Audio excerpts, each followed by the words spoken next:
The Supreme Court has handed President Trump a major victory right now by letting his administration redirect $2.5 billion in money approved by Congress for the Pentagon to help build his promised wall along the southern border with Mexico. It was a conservative majority in favor, 5 against 4, who disagreed with this final decision by the Supreme Court. This represents a pretty important win for the president. I think it is potentially a significant win for the president. Obviously, it's breaking while we're sitting here on air, so we haven't had time to actually dig into sort of the legal rationale. But this really is a sign that the courts are not going to constrain this president. What we've seen Donald Trump do is seize on provisions, sort of emergency exceptions, provisions of the law that allow the president some authority, and basically flagrantly abusing them, saying, well, I'm saying it's a national security emergency, but, everybody knows that it's not, but I'm going to invoke this provision, and I dare you to stop me. I think that this is the Supreme Court once again showing that despite the fact that Congress has not appropriated funds, this is the first branch of Congress who is saying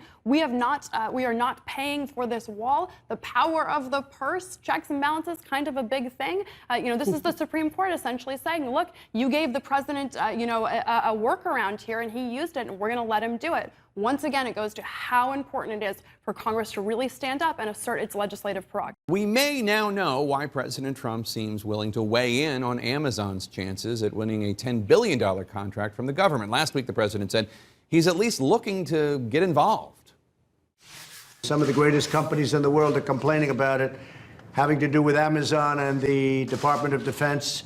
And I will be asking them to look at it very closely to see what's going on. What are you learning about efforts to influence the president, and is it working? Right. So, Jake, CNN can report that President Trump has seen a document that was prepared by one of Amazon's competitors for this big contract, Oracle, the big tech giant. The document suggests some kind of conspiracy at the Pentagon, talking about conflicts of interest to award this massive cloud computing contract to Amazon. The document itself is a flowchart. It's got pictures of Amazon employees, former Pentagon officials, and including a picture of former Defense Secretary Jim Mattis. So we should emphasize here that an internal DOD investigation and a lawsuit brought by Oracle, they both found no substance to the claims that there's been any sort of untoward action at the Pentagon toward this contract. But to your point, that doesn't mean that Donald Trump's not paying attention to this. Right.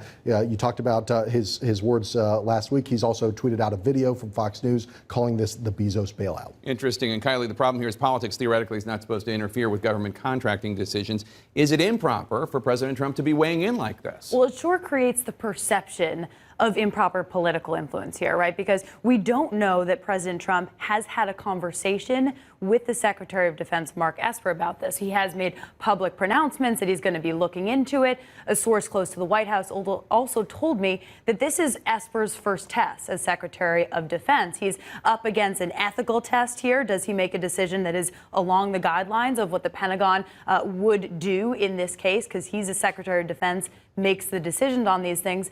But he's also under some pressure because we know the President Trump has some animosity with Amazon and doesn't want them to get this contract. And as you noted, Michael, Oracle sued trying to stop this process. They lost. So is this kind of just a Hail Mary by Oracle?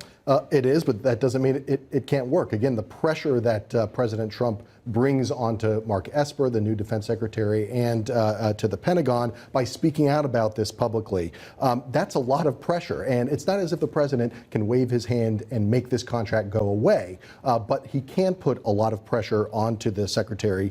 It could delay this. Of course, that brings all sorts of other problems to the Pentagon. If Esper does decide to delay this contract, there's going to be a lot of lawsuits after that as well. But we can't say that Amazon is watching this and is concerned about the future of this contract. We should point out as well, Amazon is considered to be the leading bidder for this contract.